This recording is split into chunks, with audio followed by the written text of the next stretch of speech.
Alright guys, ini sebuah pembahasan lagi mengenai kripto di mana bullish trend masih terkontrol cukup baik.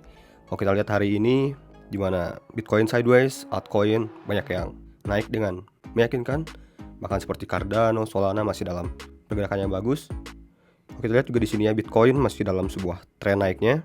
Dan kalau kita lihat secara hidden bullish divergence yang kemarin kita bahas, ini sebenarnya masih terkontrol meskipun sedikit di bawah turun lagi dari titik kemarin ya, tapi secara swing high-nya atau lower high-nya masih terbentuk ya. So kali ini kita bahas mengenai technical ya guys ya. So langsung aja kita bahas. Gas bro.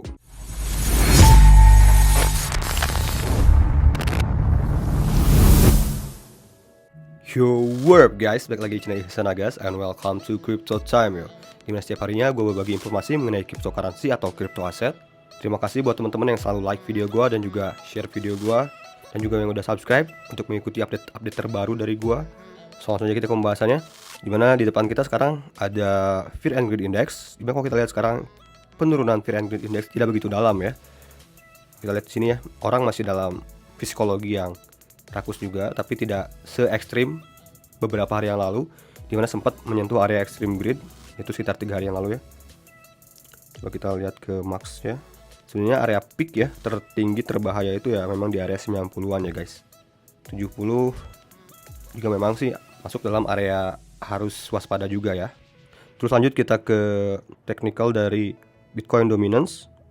Dimana kalau kita lihat hari ini sangat bagus sekali ya, dimana Bitcoin dominant terkoreksi lagi, menurun lagi, dimana ya seperti yang nampak hari ini altcoin pergerakannya cukup bagus. Bitcoin dominance masih dalam tren penurunan, dimana apabila Bitcoin dominance turun itu baik buat altcoin. Apabila Bitcoin dominance naik itu akan menghambat kenaikan terhadap altcoin, bahkan bisa terseok-seok. Nah, sekarang kita lihat Bitcoinnya. Selalu kita pantau Bitcoin ini karena penting sekali. Dimana titik kemarin hidden bullish divergence di sini ya. Sekarang sedikit berubah.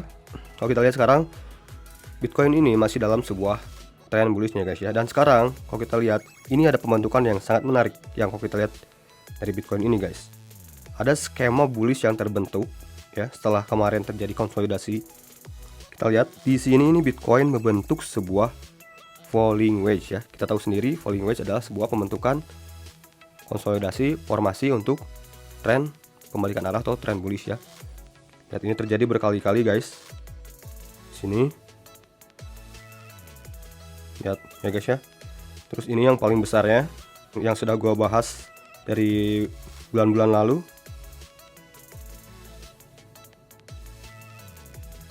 Ya. Falling wedge.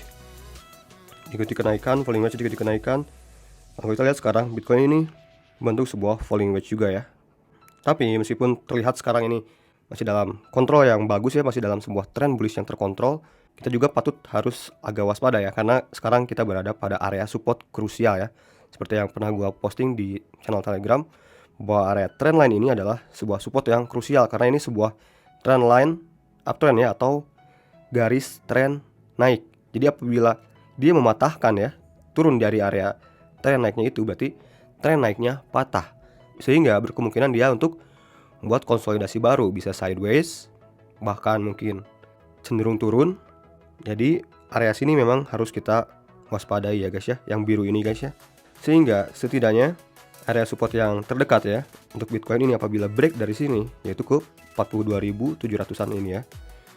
Tapi secara risk dan reward sebenarnya ini kalau kita hitung secara risk dan reward sebenarnya lebih menarik rewardnya ya guys ya, karena ini kalau falling wedge berarti targetnya di sini guys ya, dari wedge pembentukan pertamanya ini ya.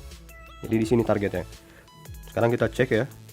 Sini stop loss dan di sini target. Nah di sini gue tepatkan stop lossnya di area sini guys ya, di yang kuning ini ya, pembentukan yang hidden bullish divergence-nya ini ya.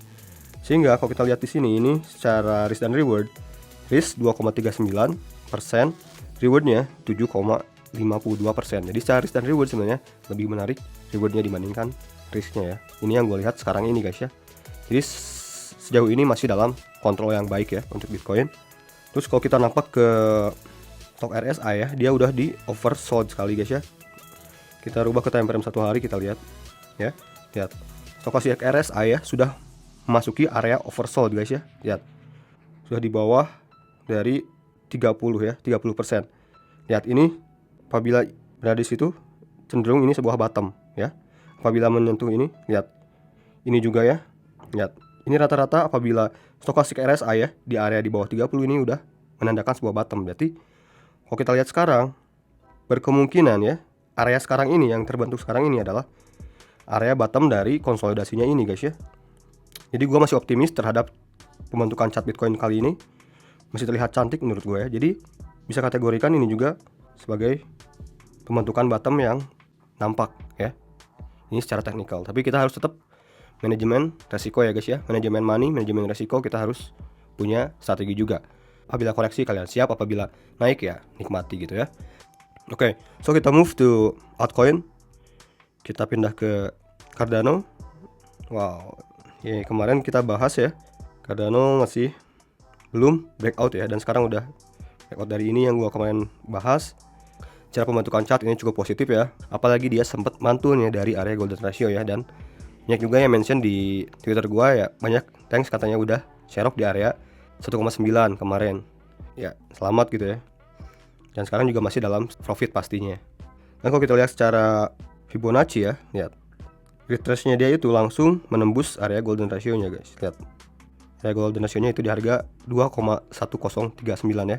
Dan ini udah di area golden pocket, udah di area positif ya untuk Cardano ini ya. Jadi masih sangat kontrol dengan baik guys ya. Tapi pantau area support yang kita bisa lihat sekarang, Cardano itu berarti berada pada area sini ya. Karena kalau kita lihat di sini ya, terbentuk sebuah swing low ya di area sini. Ini bisa kita kategorikan sebagai support, yaitu di area harga 2,03an ya. Cardano ini jadi masih terlihat nampak bagus. Coba tarik tren, bisa juga dia membentuk sebuah trend line begini ya. Selama tidak break dari garis putih ini, dia masih cenderung sangat naik ya. Really good. Next kita cek Solana ya. Solana ya, masih nampak bagus juga guys ya. Ya, masih sangat strong. Dan kalau kita lihat ini cenderungan Solana ini sekarang membentuk sebuah bullish channel ya, atau uptrend channel, atau bisa dibilang ascending channel, banyak sih kosakata bahasanya ya. Bisa begini ya. Nah, ini target kenaikan dan target penurunannya. Berarti bisa kita tarik begini guys. Apabila dia patah dari trennya ini ya, ya kecenderungan dia turunnya ke sini guys ya. Ya tepat sekali ke area all time high-nya ya guys ya. Ya. Tepat sekali bisa ke area $58. Tapi apabila malah dia lanjut konsolidasi terus dan break di area di atas trend line ini dari uptrend channelnya ini, ya target selanjutnya setidaknya ke $95 ya. Udah deket banget ke $100. Ini gila sih Solana ya. Lihat volumenya juga gila sih. Kalau kita lihat-lihat ya. Lihat. Ini volumenya nggak main-main guys ya. Ya. Luar biasa ya. Next kita cek Ethereum ya guys. Di sini juga agak harus kita pantau dengan benar-benar ya, karena Ethereum ini baru saja break dari uptrend line-nya guys. Dimana di sini Ethereum ada membentuk sebuah uptrend line dan juga dia break dari channel uptrendnya ini guys ya, atau ascending channelnya seperti yang dibentuk tadi oleh Solana. Dan dia balik lagi ke area support yang pernah gua bahas 4 hari yang lalu, yaitu dia memiliki sebuah support yang penting ya. Ini ya yang pembentukannya dari sini, yaitu di harga 2911 ya. Jadi Ethereum selama masih bergerak di atas itu sebenarnya mungkin kemungkinan dia akan terbentuk sideways guys, karena secara uptrend line-nya atau tren naiknya sudah patah ya. Jadi kemungkinan dia harus konsolidasi lagi, mungkinan Ethereum ini akan sideways dulu guys. Untuk beberapa minggu mungkin ya, ini akan terlihat Ethereum itu akan sideways kalau gue lihat ya.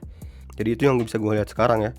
Tapi kalau kita lihat sekarang juga, Ethereum juga sama membentuk sebuah falling wedge ya, hampir sama dengan Bitcoin. Lihat ya, ini nampak jelas. Jadi ya target dari falling wedge apabila dia breakout di wedge pertamanya ini ya, setidaknya di 3294 ya. Dan secara risk dan reward juga sebenarnya Ethereum ini lumayan menarik juga ya. Kalau kita kategorikan supportnya di sini kan ya, di harga 2900, dan rewardnya di area harga 3294. Jadi risk dan reward, untuk risknya 3%, rewardnya 9,5%. Jadi terlihat menarik juga sebenarnya ya, pada saat dip seperti ini untuk kita ambil momentum untuk jangka pendek itu terlihat menarik juga sih ya. Jadi kemungkinan ya bisa saja sideways Ethereum ini, misalkan dia breakout dari sini ya, dan targetnya kan di 3292 ya, bisa saja begini ya, turun lagi begini ya, bisa saja begitu guys.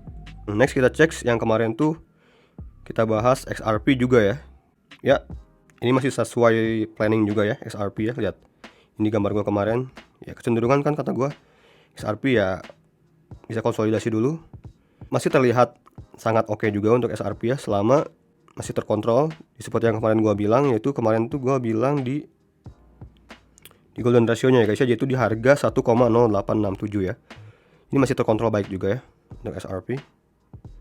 Next kita cek audio ya. Wow. Wow, setelah dia keluar dari golden pocketnya ya, dia naik lumayan meyakinkan juga ya. Ini sesuai juga ya dengan planning kemarin, bisa terjadi sebuah konsolidasi untuk audio ini. Kemarin gua bilang ya, bisa seperti Ascending Triangle gua bilang kemarin kan ya, gini ya, bisa begini guys ya. Kalau break di sini, targetnya di situ ya, seperti yang gua bahas kemarin. Jadi maintain saja. Kalau kita lihat sekarang, berarti audio ini supportnya emang agak dalam ya, di area 2,49 dolaran guys ya untuk audio ini ya. Sebenarnya secara risk dan reward sebenarnya nggak begitu menarik ya, tapi kalau kalian ngambilnya kemarin sih menarik ya. Jadi pandangan gua kali ini seperti itu guys. Jadi ya, semoga video kalian bermanfaat. Kalau kalian punya masukan ataupun ide apapun, silahkan komen aja di kolom komentar. Silahkan komen komentar positif mengenai kripto sehingga orang-orang itu tertarik masuk ke dunia kripto ya. Sampai ketemu di video gue selanjutnya. Salam cuan to the moon, gas bro, and peace.